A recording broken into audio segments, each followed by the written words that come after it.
Hey, good morning, FCF. We are on day 2 of our journey where we're looking at the unusual subject of kisses in Scripture.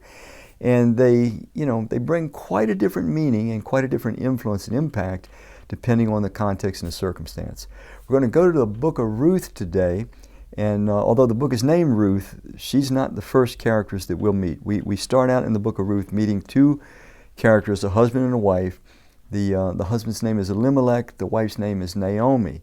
They're leaving Israel because there's a famine in the land, and they're traveling south into Moab. Now they shouldn't have been leaving Israel. Ironically, they were in Bethlehem, the house of bread, but there was a famine in the land. So they leave with their two sons, Mahlon and Chilion. So they go into Moab, and they try to settle down to ride out the famine because there was food there. Well, Mahlon and Chilion, they quickly marry. They marry two different women. One was named Orpah, and the other one's name is Ruth. Ruth becomes the more famous one. The book is named after her. Well, it goes from bad to worse for Naomi. Her husband dies, so first there's the famine. They move to Moab, and shortly thereafter her husband dies. Not long after that, both of her sons die. So within a 10-year period, she's lost her entire family. And so now she's going to attempt to go back to Israel, attempt to go back to Bethlehem. So she's bidding her daughters-in-law to stay in Moab, remarry, raise families, and so on. So that's kind of her context. And let me read you Ruth chapter 1. And I'll start in verse 8. It says, Then Naomi said to her two daughters-in-law, Go back, each of you, to your mother's home. May the Lord show you kindness, or show kindness to you, as you have shown to your dead and to me, meaning their husbands who had died. May the Lord grant that each of you will find rest in the home of another husband. They were young women. She wanted to see their lives go on. Then, this is Naomi, then she kissed them and she wept aloud. And said to her, and the girls then say to her, We will go back with you and to your people. But Naomi said, No, return to your home, my daughters. So that's kind of the context. Let me pick up a little further in the passage, verse 14. This is where she's persuading them to go back, and they're saying, No, we're going to stick with you. At this, they wept again, meaning the two girls, Orpah, Ruth, and then Naomi as well. Then Orpah kissed her mother-in-law goodbye. Now, this is the key. But Ruth clung to her. Look, said Naomi, your sister-in-law is going back to her people and her gods. Go back with her. But Ruth replied, Don't urge me to leave you or to turn back from you. Where you go, I will go. Where you stay, I will stay. And your people will be my people, and your God will be my God.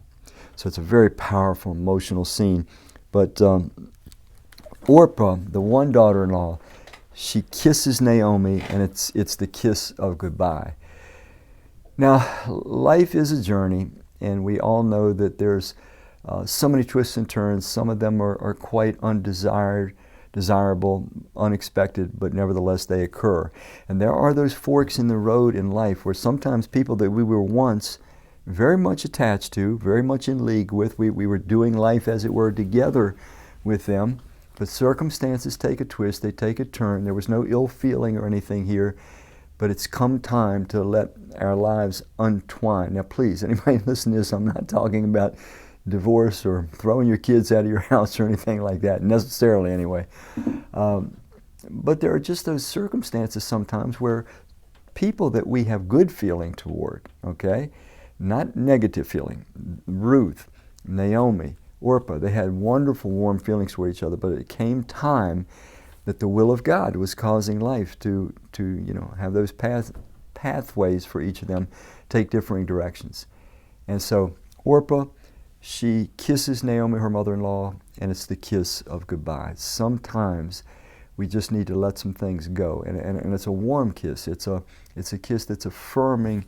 We're letting the person know we want what's best, we care about them. Now, in this case, of course, the hero of the book is Ruth, who will not leave her mother-in-law. And it's a beautiful story of redemption. If you read the rest of it, I won't give it away. But let's pause for a moment. And maybe there was a fork in the road, someone that you had had good relationships with, but the fork in the road came and your paths diverged, and you didn't really end it the way you perhaps could have. Maybe your feelings were very warm, but you didn't express them sufficiently. Maybe you didn't affirm the other person in their new position, their new direction, their new journey. And maybe there's still time for you to, as it were, give them the kiss of goodbye. The kiss of goodbye with all the affirmation, with all the goodwill that is in your heart toward them, but that maybe didn't quite get expression. Sometimes a kiss can communicate that better than our words. However, they used both words and a kiss, and I advocate that.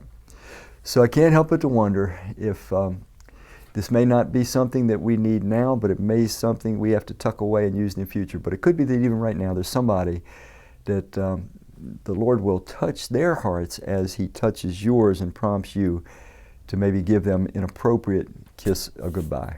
Thank you.